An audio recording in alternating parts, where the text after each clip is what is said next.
et bienvenue dans cette petite séquence vidéo au cours de laquelle nous allons tout simplement voir ce qu'on appelle la relation empirique et, la constante ou encore l'équation de Rydberg. Voilà, de Rydberg. Je reprends. Relation empirique et constante ou équation de Rydberg. Deux points. Où est-ce qu'on retrouve cela? On retrouve cela dans ce qu'on appelle les raies d'émission. C'est pourquoi je vous mets 2 points, raies d'émission.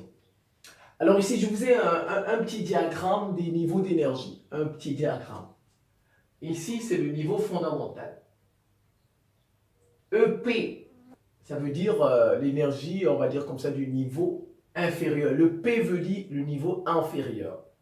EN, c'est-à-dire le niveau supérieur. Et regardez, là on a affaire à une désexcitation. Là on a affaire à une désexcitation. Voilà un petit diagramme. Donc vous retenez que le P veut dire niveau inférieur et le N voudrait dire niveau supérieur. Alors, pour la transition du niveau EN au niveau EP, donc, quand on passe du niveau EN au niveau EP,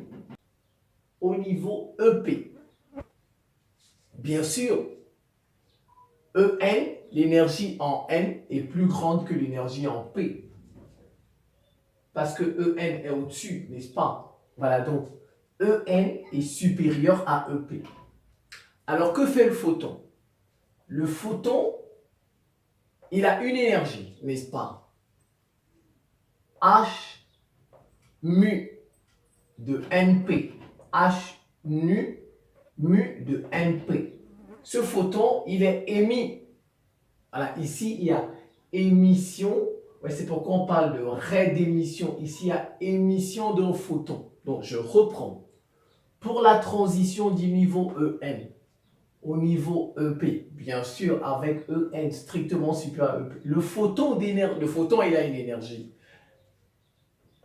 H mu de NP, on passe du niveau N au niveau P, alors le photon est émis et il a cette énergie.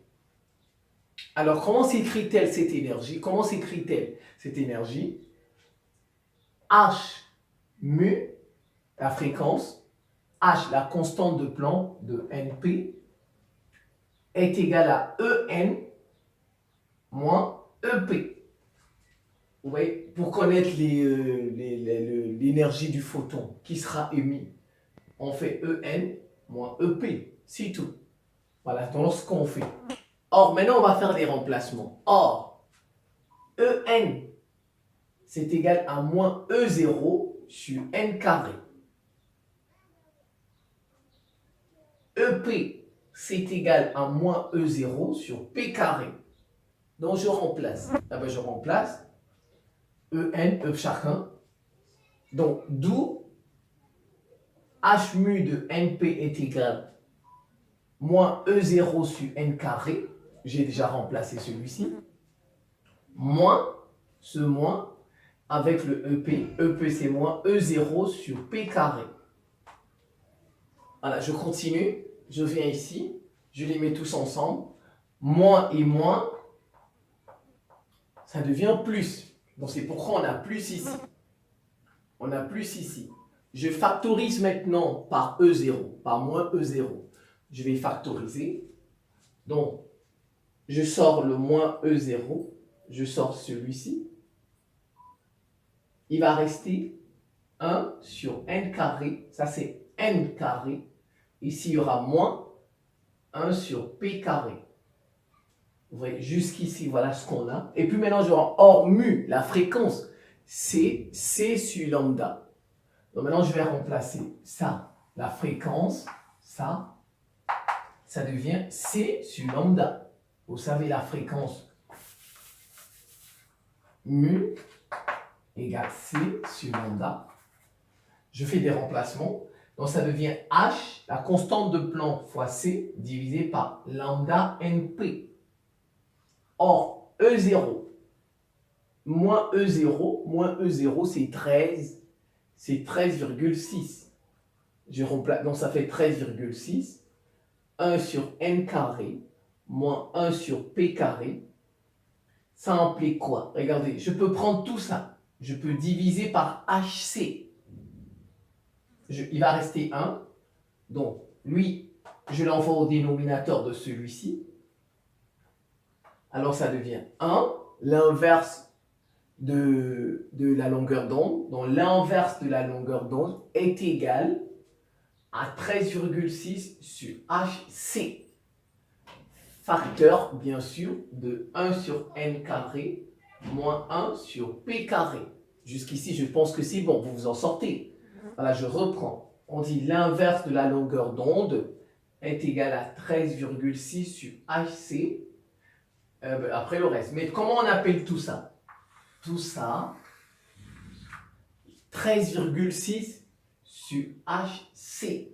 Parce que H, c'est la constante de Planck. C'est une valeur, c'est un nombre.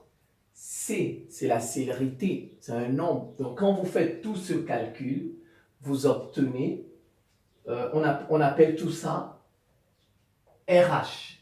RH, la constante ou l'équation de Rydberg. Voilà, la constante ou l'équation de Rydberg. En réalité, quand vous calculez tout ça, ça vaut combien? RH, ça vaut 1,1 fois 10 puissance 7 par mètre. C'est par mètre, donc mètre moins 1. Ça veut dire par mètre. Je reprends.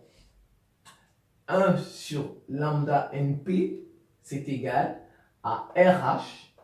RH facteur de 1 sur n carré moins 1 sur p carré. Et RH, c'est ça. La constante ou l'équation de Rydberg. Alors, qui vaut, quand on fait le calcul, 1,1 fois 10 puissance 7 par mètre. Alors maintenant, les n et p, on les appelle des nombres quantiques. Ce sont des nombres quantiques, c'est-à-dire que c'est des nombres. Alors lorsque p est égal à 1, parce qu'on l'a dit, n c'est le niveau supérieur, p c'est le niveau inférieur. Si p est égal à 1, n, par exemple, c'est 2, 3, 4, ainsi de suite. Donc la raie de la série, on dit c'est une raie de série de Lyman. Raie de la série de Lyman. Donc je reprends. Lorsque P est égal à 1, il s'agit de quelle raie d'émission? Il s'agit de quelle raie d'émission? Lorsque P est égal à 1, si P est égal à 1, N va prendre les valeurs telles que 2, 3, etc. Il s'agit tout simplement des raies de la série de Lyman. Maintenant, si P est égal à 2, ça voudrait dire que N serait égal à 3, 4, ainsi de suite. Donc, si P est égal à 2, N sera 3, 4, etc. Les raies d'émission, il s'agira de quoi? Il s'agira des raies de la série de Balmer. Des raies de la série de Balmer, tout simplement. Donc, vous revoyez ça tranquillement. Je pense que ce n'est pas très compliqué. Je vous remercie pour votre attention et à très bientôt.